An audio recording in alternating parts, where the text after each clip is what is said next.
Let's tackle this one. Liverpool has conceded 5 goals after 3. Virgil hasn't played well. Van Dijk has struggled a bit, to be fair. It's more than just injuries. Why is Liverpool conceding so much? Andy, go ahead and answer that very complicated question.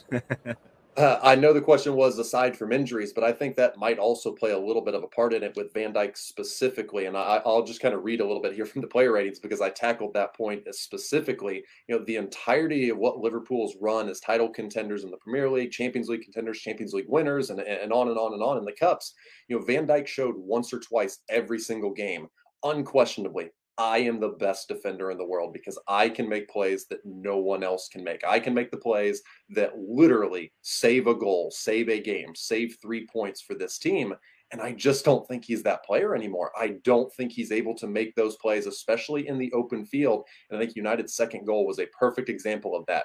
Peak Virgil van Dijk sees Anthony Martial get on that ball, and he's either straight into him with the challenge and winning the ball back for Liverpool and starting the counter the other way, or he is, before Martial even gets on the ball, running back towards his own goal, making either a slide tackle to cut out the through ball to Rashford, or he's getting in with a last-ditch slide tackle to block the shot, and he's just not that player anymore. And I think there's a huge trickle-down effect for everybody in that Liverpool team because the way they have pressed, the way that they have attacked has all been built on Van Dijk can save us if everything goes wrong, and things do. We always talk about, well, Liverpool are going to give up some chances. They're going to get teams in behind, but Van Dijk always makes the play. I don't think he's making those plays right now, and that's got to be a big reason for those 5 goals in 3 games.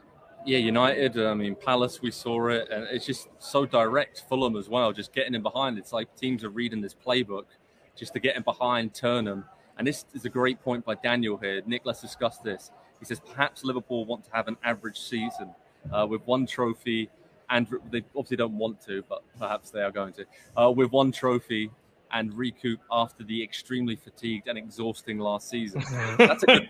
That's a good point, right? I mean, I'm sure Jurgen Klopp agrees with that. He's going to be walking past us in a minute into the press conference, but he's been saying it's a really short pre-season, a lot of injuries already. This is going to be right into his playbook, right? I know you love that. I hate it so much. I like the kind of cheeky point from the look at all this glory we've had for so long, and that's the case. Look, it's Joe Gomez next to Virgil van Dijk. That's going to hurt him.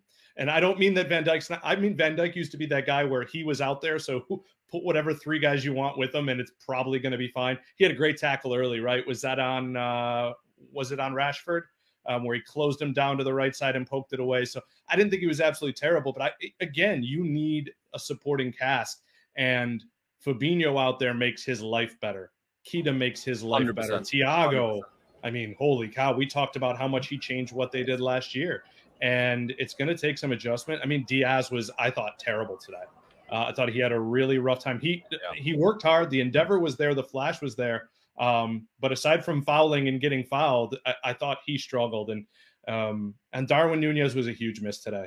A absolutely huge miss if you want to talk about Martinez and add into the narrative. So from the back moving forward, right? And I think Andy pointed out his player ratings. Alisson Becker saves one of those goals. A lot of games he saves one of those goals. It takes an exceptional save, but he's good enough to do it. So I just thought it was an all-around down game with a midfield who's not good enough to play against a team with real talent.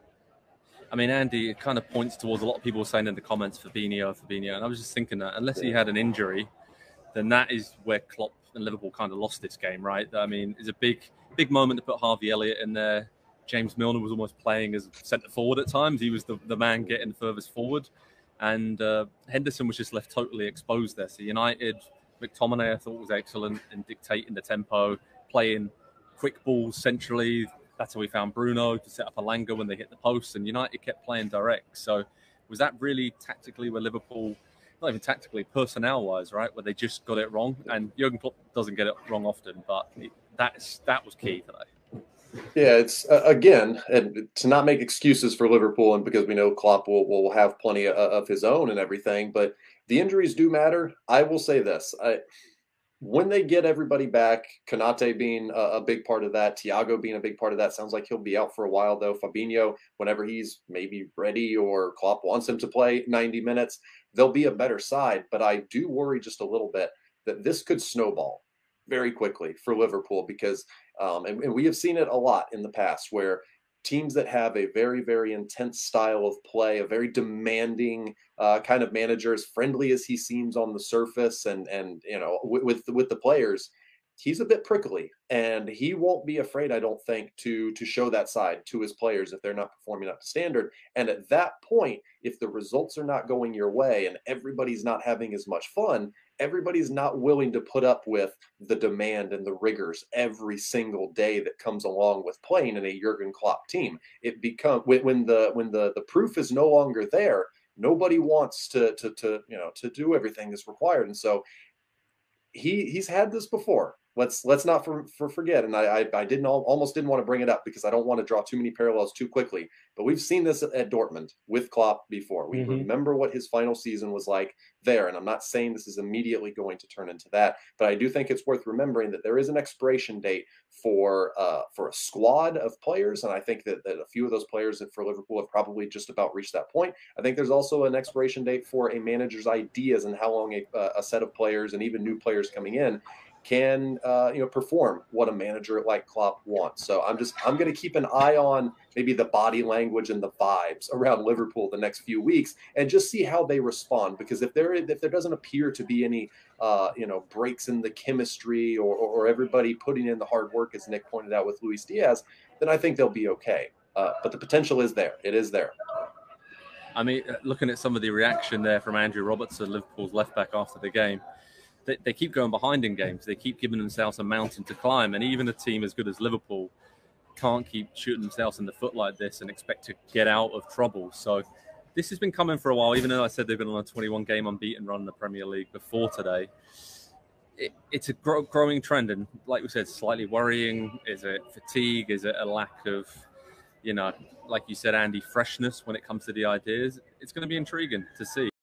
Hi there, I'm Rebecca Lowe, studio host for NBC's coverage of the Premier League. Don't forget to hit subscribe to watch more videos all season long. For even more Premier League content, from original series to live matches, head over to Peacock and be sure to tune in for Premier League mornings every weekend on USA Network and on Peacock. We will see you over there.